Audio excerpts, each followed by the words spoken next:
नमस्कार दोस्तों, आप सभी लोगों का हमारे चैनल पर बहुत बहुत स्वागत है। दोस्तों आज हम लोग क्लास 9th मैथ चैप्टर 1 का very short answer question number 9 से देखने जा रहे हैं। पिछले वीडियो में दोस्तों क्वेश्चन नंबर 8 से देख रहे थे, आप लोग नहीं देखे हो तो आपसे रिक्वेस्ट है कि पहले उस वीडियो जाकर देखिए, तभी से आप लोग को अच्छा से समझ में आएगा। इसमें कहा है कि without actual division determine whether the decimal expansion of rational numbers 51/84 is terminating और नॉन टर्मिनेटिंग डेसिमल। क्या करा दोस्तों कि बिना डिवाइड किए हुए हम लोगों को बताना है कि 51/84 जो है सो टर्मिनेटिंग डेसिमल है कि नॉन टर्मिनेटिंग डेसिमल है। तो सबसे पहले दोस्तों वो जानते हैं कि टर्मिनेटिंग डेसिमल होता क्या है। टर्मिनेटिंग डेसिमल होता है वैसा डेसिमल होता है जिसको हम लोग फ्रैक्शन को डिवाइड करेंगे तो पॉइंट के बाद कहीं ना कहीं जाके एग्जैक्टली कट जाए, उसको क्या बोलते हैं, टर्मिनेटिंग डेसिमल बोलते हैं। ठीक है, जैसे सपोज दैट यहाँ पे कि मान लीजिए 2 है तो डिवाइड करें तो ये हो जाएगा 0.5, तो ये क्या हो गया, टर्मिनेटिंग डेसिमल हो गया। लेकिन इसमें हम लोग क्या करें, बिना डिवाइड किए हुए हम लोग को बताना है कि टर्मिनेटिंग डेसिमल है कि नॉन टर्मिनेटिंग डेसिमल है। देखिए कैसे इसको सॉल्व करेंगे, और ये क्वेश्चन मोस्ट इंपॉर्टेंट है। तो गिवन यहाँ पे लिखेंगे सबसे पहले गिवन फ्रैक्शन। तो फ्रैक्शन हम लोग क्या दिया गया, 51/84 दिया गया है। तो हम लोग क्या करेंगे, 84 का पहले क्या करेंगे, प्राइम फैक्टराइजेशन निकालेंगे। तो लिखेंगे यहाँ पे प्राइम फैक्टराइजेशन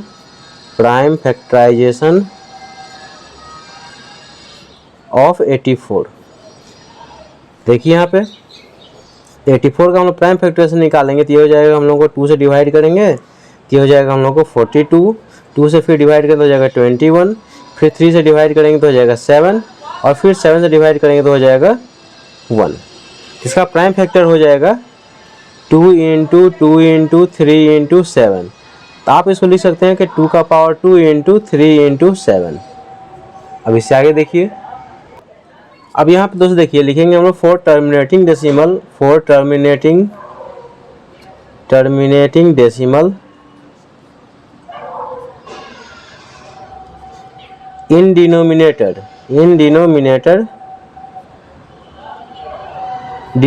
में हम लोगों को प्राइम फैक्टर होना चाहिए 2 का पावर m × 5 का पावर n के फॉर्म में। मतलब 2 का पावर कुछ रह सकता है और 5 का पावर क्या रह सकता है, कुछ भी रह सकता है। तो ऐसा यदि होता है हम उसको बोलेंगे टर्मिनेटिंग डेसिमल। इसमें क्या होना चाहिए, 2 रहना चाहिए और 5 रहना चाहिए। देखिए यहाँ पे तो 2 तो है यहाँ पे, इसमें 5 है ही नहीं। देखिए यहाँ पे क्या रहना चाहिए फैक्टर डिनोमिनेटर में, 2 का पावर m × 5 का पावर n। या तो पूरा का पूरा 2 रहना चाहिए या 5 रहना चाहिए, या 2 और 5 दोनों होना चाहिए। तो यहाँ पे देखिए 2 तो है लेकिन उसके साथ 3 और 7 भी है, तो इसमें 7 तो है नहीं ना 3 है, इसका मतलब हो गया ये नॉन टर्मिनेटिंग हो जाएगा। तो हो जाएगा नॉन टर्मिनेटिंग बिकॉज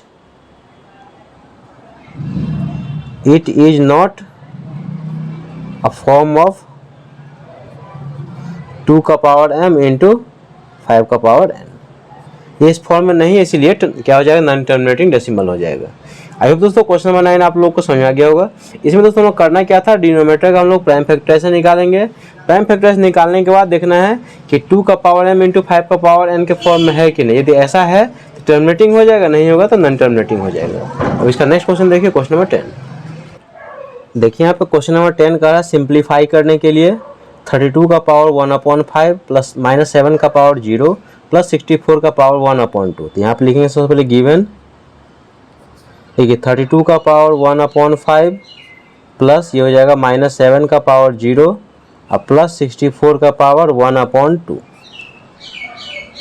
अब दोस्तों यहाँ पे देखिए पावर में कितना है 1/5, डिनोमिनेटर में कितना है 5 है। तो हम लोग को ऐसा नंबर ढूंढना है जिसको 5 टाइम्स मल्टीप्लाई करेंगे तो क्या आ जाए, 32 आ जाए। तो हम लोग जानते हैं कि 2 का पावर 5 कितना होता है 32, ताकि 5 से 5 यहाँ पे कैंसिल हो जाएगा। इसीलिए हम लोग डिनोमिनेटर में देखते हैं, सॉरी पावर में देखते हैं डिनोमिनेटर कितना है। तो 32 को लिख सकते हैं 2 का पावर 5 और इसका पावर हो जाएगा 1/5 प्लस।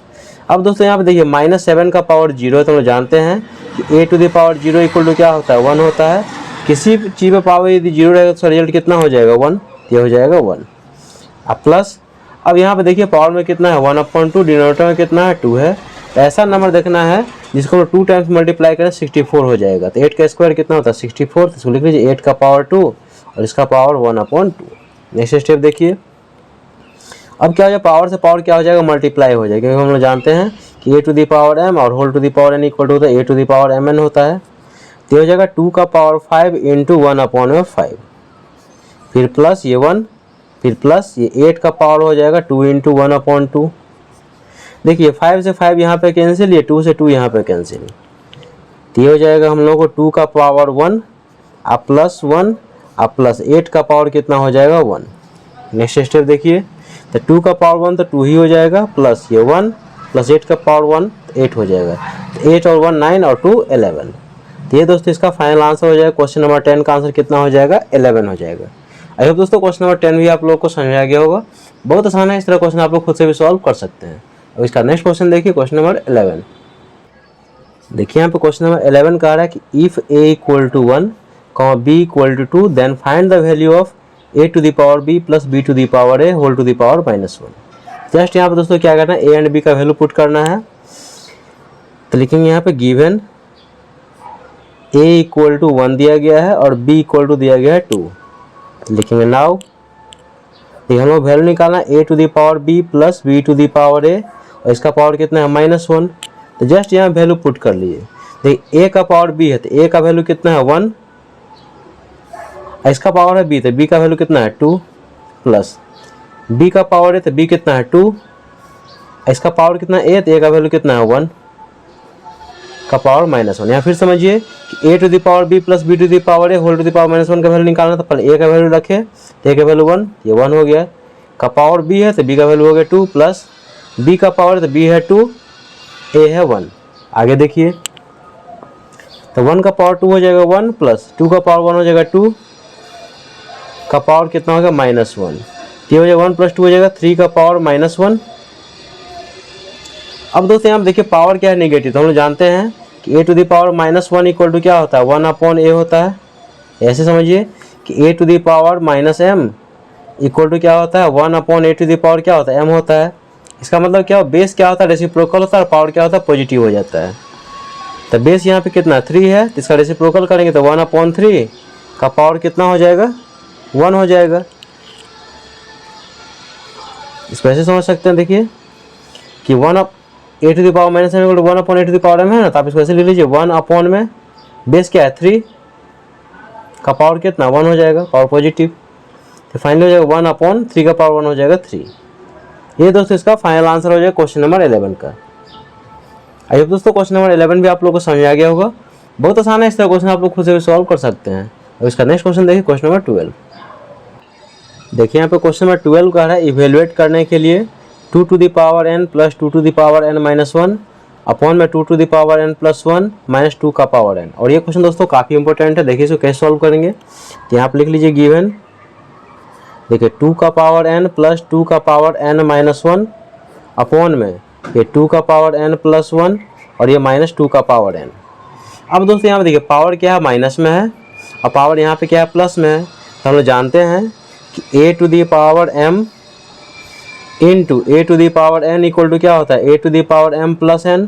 यानी कि पावर यदि प्लस में रहेगा तो क्या होता है मल्टीप्लाई में हो जाता है, और पावर यदि माइनस में होता है कि किस में आ जाता है डिवाइड में आ जाता है। ये तो आप लोग जानते हैं एक्सपोनेंट का रूल।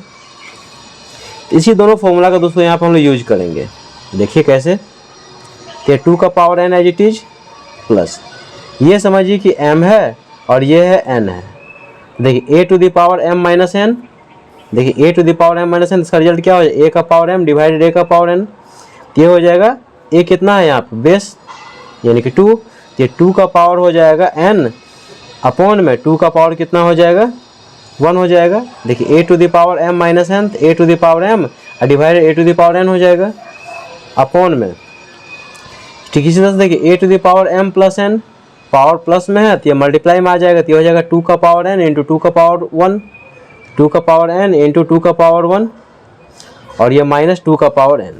नेक्स्ट स्टेप देखिए, 2 का पावर n यहाँ भी है, 2 का पावर n यहाँ भी है, कॉमन ले लीजिए 2 का पावर n। तो यहाँ से ये 2 का पावर n हट जाए तो कुछ नहीं बचेगा, तो यहाँ पर लिख लीजिए 1। जब कुछ नहीं बचता तो वहाँ 1 लिखेंगे, प्लस ये 2 का पावर n यहाँ से हट जाए तो कुछ नहीं बचेगा, तो यहाँ पर हो जाएगा 1। ये 1 अपॉन में 2 का पावर 1 हो जाएगा 2 अपॉन में यहाँ पे देखिए 2 का पावर n यहाँ भी है, 2 का पावर n यहाँ भी, तो 2 का पावर n यहाँ से कॉमन ले लीजिए। तो यहाँ बचेगा 2 का पावर 1 माइनस 2 का पावर n, यहाँ से हट गया तो कुछ नहीं बचा, तो यहाँ पे लिखेंगे 1। नेक्स्ट स्टेप देखिए, ये 2 का पावर n से 2 का पावर n कैंसिल हो जाएगा, तो यहाँ पे बचेगा 1 + 1/2 और बाई में 2 - 1 हो जाएगा, 1 हो जाएगा। इसको जस्ट सॉल्व कर लीजिए, इसका फाइनल आंसर हो जाएगा। तो इसका एलसीएम ले लीजिए तो हो जाएगा 2 1 टेबल 2 2 टाइम्स में, तो 2 × 1 हो जाएगा 2 अब प्लस 2 के टेबल 2 1 टाइम्स में, तो 1 × 1 हो जाएगा 1। इसका फाइनल आंसर हो जाएगा, क्योंकि बाई में यहाँ 1, इससे कोई फर्क पड़ेगा नहीं, तो हो जाएगा फाइनल इसका आंसर 3/2 हो जाएगा। आई होप दोस्तों ये सारा क्वेश्चन आप लोगों को समझ आ गया हो। कहीं भी डाउट हो तो कमेंट जरूर पूछ भी सकते हैं। वीडियो अच्छा लगे, मेरे पढ़ाने का तरीका यदि आप लोग पसंद आए तो आपसे रिक्वेस्ट है कि प्लीज़ दोस्तों इस चैनल को लाइक कीजिए, शेयर कीजिए, सब्सक्राइब कीजिए, कमेंट करके जरूर बताइएगा कि कंसेप्ट आप लोगों को समझ आया कि नहीं। मिलते हैं नेक्स्ट वीडियो में, तब तक के लिए थैंक यू सो मच।